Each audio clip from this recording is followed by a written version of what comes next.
जय हिंद। Meerut Mitra channel 9 TV live web news पर मैं हूं आपके साथ नवेद खान।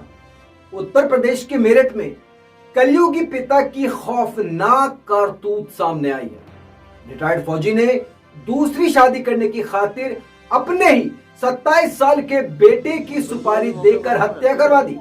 फौजी ने 5 लाख रुपए की सुपारी देकर कॉन्ट्रैक्ट किलर को हायर किया। इसके बाद सुपारी किलर ने बेटे को शराब पिलाई और फिर उसकी गला घोटकर निर्ममता से हत्या कर दी। लाश को हिंडन नदी में ठिकाने लगा दिया। इतना ही नहीं, पुलिस से बचने के लिए बाइक और मोबाइल फोन अलग अलग ठिकाने लगाए गए।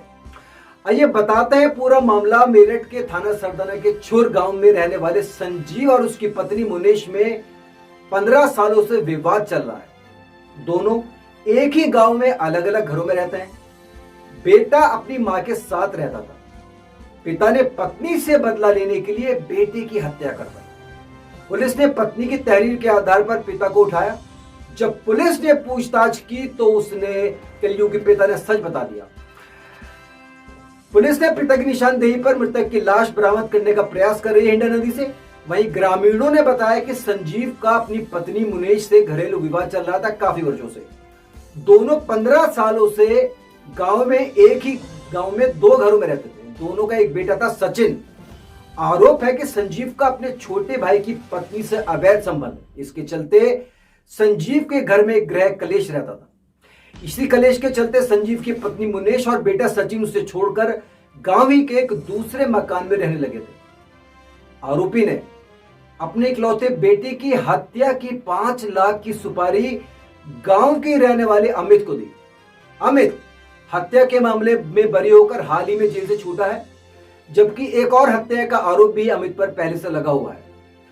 आरोपी ने अमित से कहा कि तुम मेरे बेटे को मार दो, मैं तुम्हें 5 लाख रुपए दूंगा। अमित 5 लाख रुपए में आरोपी के बेटे की हत्या करने के लिए तैयार हो गया और आरोपी संजीव ने अमित को 15,000 रुपए एडवांस भी दे दिए। सुपारी किलर अमित ने 22 अगस्त को सचिन को मिलने बुलाया। इसके बाद उसे शराब पिलाई। नशे में उसने सचिन के सिर पर बोतल मारकर उसे घायल किया। बाद में गमछे से गला घोट कर उसकी हत्या कर दी। सचिन के मरने के बाद अमित ने संजीव को बुलाया। दोनों ने मिलकर सचिन की लाश को हिंडन नदी में बहा दिया। सचिन का मोबाइल, बाइक अलग अलग जगहों पर छुपा दिया। बाइक की नंबर प्लेट तोड़कर उसको भी नष्ट कर दिया। वहीं सीओ सरदाना शिव प्रताप सिंह ने बताया कि सचिन की मां ने बेटे की गुमशुदगी की शिकायत की थी। उसके आधार पर जब जांच की गई तो पूछताछ में सचिन के पिता ने अपनी बात कही। पिता ने जब पूछताछ की गई तो उसने बेटे को मारने की बात कबूल की है। उसकी निशानदेही पर मृतक की लाश को हिंडन नदी से तलाश किया जा रहा है।